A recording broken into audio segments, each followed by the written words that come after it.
নমস্কাৰ বন্ধু বান্ধৱীসকল, পুনৰ স্বাগতম জনাইছোঁ আপোনালোকক অন্য এটা ভিডিঅ'ৰ মাধ্যমেৰে মোৰ চেনেললৈ। বন্ধু বান্ধৱীসকল, মহাভাৰত আৰু ৰামায়ণ দুয়োখনেই হিন্দু ধৰ্মৰ অতি পবিত্ৰ মহাকাব্য বা মহাগ্ৰন্থৰ ভিতৰত ধৰা হয় বা ধৰ্মগ্ৰন্থৰ ভিতৰতো ধৰা হয়।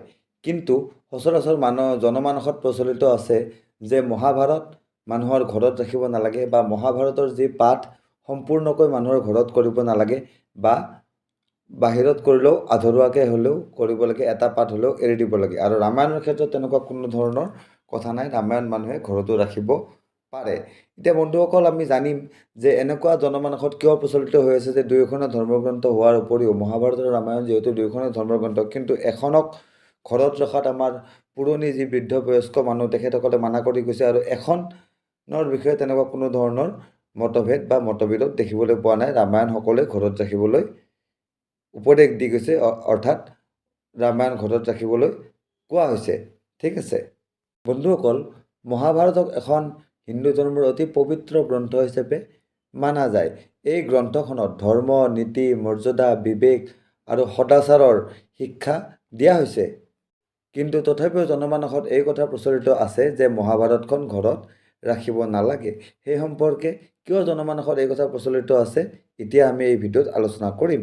আৰু বন্ধুসকল, আপোনালোকৰ যদি মোৰ চেনেলটো ভাল লাগে তেতিয়াহ'লে চেনেল ছাবস্ক্ৰাইব কৰি ল'ব, আৰু ভিডিঅ'ৰ শেষত যদি মোৰ ভিডিঅ'টো ভাল লাগে তেতিয়াহ'লে লাইক আৰু শ্বেয়াৰ কৰি দিবলৈ নাপাহৰিব বন্ধুসকল। এতিয়া আহিছোঁ আমি টপিকলৈ। যি ক্ষেত্ৰত মহাভাৰতক 5 নম্বৰ বেদ হিচাপে আখ্যা দিয়া হৈছে, সেই ক্ষেত্ৰত কোৱা হৈছে যে মহাভাৰত যদি ঘৰত কোনোবা মানুহে ৰাখে তেতিয়াহ'লে সেইখন ঘৰত, যিখন ঘৰত মহাভাৰত থাকে সেইখন ঘৰত কাজিয়া হ'বলৈ আৰম্ভ কৰে। ঘৰৰ সদস্যসকলৰ মাজতে বা নিজৰ যিবিলাক বংশ পৰিয়াল সেইসকলৰ লগত কাজিয়া হ'বলৈ আৰম্ভ কৰে বিশেষকৈ। আৰু যিবিলাক বাহিৰা ব্যক্তি, আপোনাৰ বন্ধুবৰ্গ, সেইসকলৰ মাজতো কাজিয়া হ'বলৈ আৰম্ভ হয়। আৰু তেতিয়া কি হয়, আপোনালোকৰ যি ঘৰৰ শান্তি, আপোনালোকৰ যি মানসিক শান্তি, সেই মানসিক শান্তি ভংগ হয়।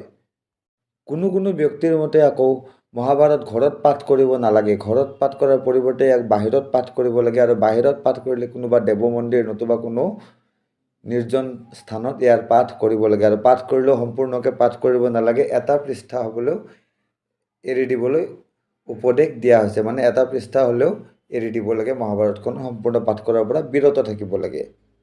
বাস্তৱতে এইবিলাক যি ধাৰণা, সেই ধাৰণাৰ পিছত মহাভাৰতেই হ'ল মুখ্য। মহাভাৰতৰ যি বিচাৰ, মহাভাৰতত যি দেখুৱাব বিচাৰিছে, মহাভাৰতৰ কাহিনীৰ জৰিয়তে যি বুজাইছে, সেই কাহিনী ইয়াৰ মুখ্য বিষয়। এই ধাৰণাৰ পিছফালৰ যি মুখ্য বিষয় হ'ল এই মহাভাৰতৰ যি কাহিনী, সেই কাহিনীৰ যিটো সমাহাৰ বা সেই কাহিনীৰ যি শিক্ষা, সেইটোৱেই হ'ল ইয়াৰ মুখ্য বিষয়। ৰামায়ণত য'ত এজন ভাইৰ কাৰণে এজন ভায়েকৰ ত্যাগ পৰিত্যাগ এইবিলাক দেখুওৱা হৈছে, তাত মহাভাৰতত কি হৈছে, সিংহাসনৰ কাৰণে ভায়েকৰ মাজত যুদ্ধ বিগ্ৰহ আদি দেখুওৱা হৈছে। সিংহাসনৰ কাৰণে ভায়েকক নিজৰ শত্ৰুৰ নিচিনা ব্যৱহাৰ কৰা দেখুওৱা হৈছে, ভায়েকক হত্যা কৰা দেখুওৱা হৈছে, নিজৰ ভাতৃক মৃত্যু প্ৰদান কৰা দেখুওৱা হৈছে। ৰামায়ণে মূলতঃ এই কথাৰ ওপৰত গুৰুত্ব দিয়ে যে জীৱনত মনুষ্যই কি কৰিব লাগে, আৰু তাৰ উল্টা মহাভাৰতত এই কথাৰ ওপৰত গুৰুত্ব দিয়ে যে জীৱনত মনুষ্যই কি কৰিব নালাগে। যদিও মহাভাৰত আৰু ৰামায়ণ দুয়ো কাব্যতে যুদ্ধৰ উল্লেখ আছে, কিন্তু পৰিস্থিতি দুয়োখনতে সমূলি বিপৰীত। য'ত ৰামায়ণত ভগৱানে অসুৰৰ বিৰুদ্ধে যুদ্ধ ঘোষণা কৰিছিল, অসুৰৰ বিৰুদ্ধে অস্ত্ৰ উঠাইছিল, তাৰ জাগাত বা সেই ঠাইত মহাভাৰতত নিজৰ পৰিয়ালবৰ্গৰ মাজতে যুদ্ধৰ সূচনা হৈছিল। এজন ভায়েকে আনজন ভায়েকৰ বিৰুদ্ধে অস্ত্ৰ শস্ত্ৰ উঠাইছিল বা তাৰ প্ৰহাৰ কৰিছিল বা তাৰ প্ৰয়োগ কৰিছিল।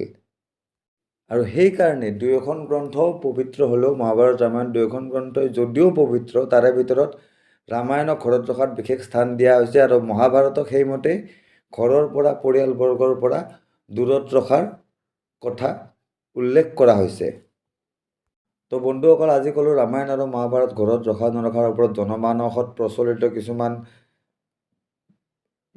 জনবিশ্বাস বা কথাৰ ওপৰত।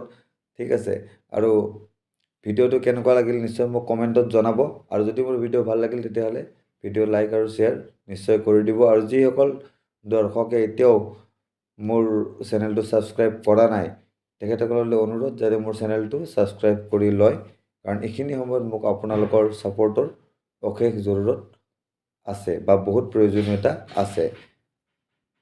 তো আজিলৈ ইমানেই, ধন্যবাদ।